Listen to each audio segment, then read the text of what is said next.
Katru dienu cilvēks saskars ar dažādiem krāpšanas veidiem, sākot ar neusticamiem e-pastiem, beidzot ar dažādiem zvaniem no zvanu centriem. Svarīgi šos mēģinājumus atpazīt uzreiz. Biežāk izmantotie krāpšanas veidi ir romantiskās krāpšanas, investīciju krāpšanas, SMS, viltus loterejas, slepenās operācijas un naudas mūļi.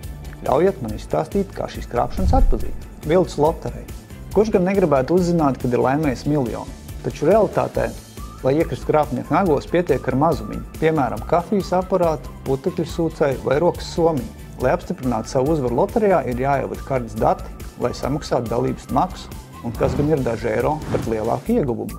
Realitātē laimētājs sāk abonēt dažādu veidu nezināmus pakalpojumus, un no viņa konta regulāri tiek noskaitīti 50 eiro, 100 eiro, 150 eiro, kurus pēc tam atgūt var būt ļoti grūti. Romantiskā krāpšana.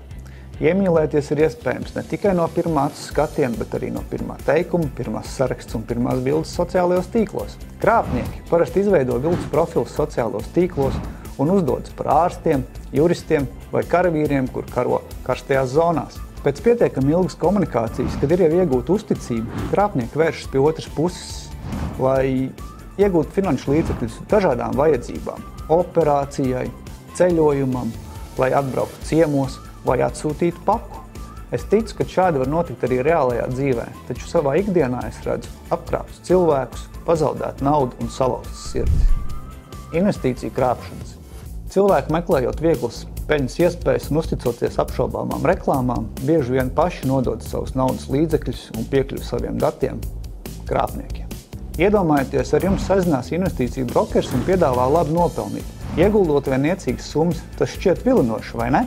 Reizēm tas beidzas ar to, ka cilvēki iegulda mazas summas un tās zaudē, taču reizēm krāpnieki pierunā uzinstalēt attālinātas piekļuves programmatūru, pārņem kontroli pār datoru, un tad jau šie zaudējumi un kaitējums ir krietni lielāks. Piemēram, krāpnieki iztukšo visus konta atlikumu vai vēl sliktāk paņem kredītus un arī tos pārskaita sev. SMS no it kā pazīstama cilvēka. Šajā gadījumā parasti ir tā, kad upuris saņem īziņu no kāda radinieka. Lielākoties tas ir vai nu bērns, vai nu mazbērns, un īziņas tekstā tiek norādīts, ka vai nu ir sabojājies telefons, nosēdusies tālruņa baterija, vai arī persona ir nonākusi kaut kādās nepatikšanās un ir nepieciešama palīdzība. Un kā gan tu nepalīdzēsi tuvākajiem? Bieži šādās īziņās tiek norādīts konta numurs, uz kuru ir jāpārskaita nauda, vai arī saite uz viltus internetbanku, pieslēdzoties kurai jau pēc tam tiek zaudēts krietni lielākas naudas summas. Lai neiekrist krāpnieku nagos, vienmēr jāievēro piesardzība, īpaši daloties personiskā informācijā ar jauniegūtiem draugiem, īpaši ar tādiem, ar kuriem ir uzsākts kontakts internetā. Un lūdzu, neveiciet pārskaitījumus uz nezinām personu kontiem. Ar piesardzību izturieties pret ziņojumiem, kas apgalvo, ka esat kaut ko laimējis. Nekad nepieslēdzieties internetbankai, izmantojot īziņā vai e-pastā saņemto saiti. Ievadiet to pats vai izmantojiet bankas mājaslapu.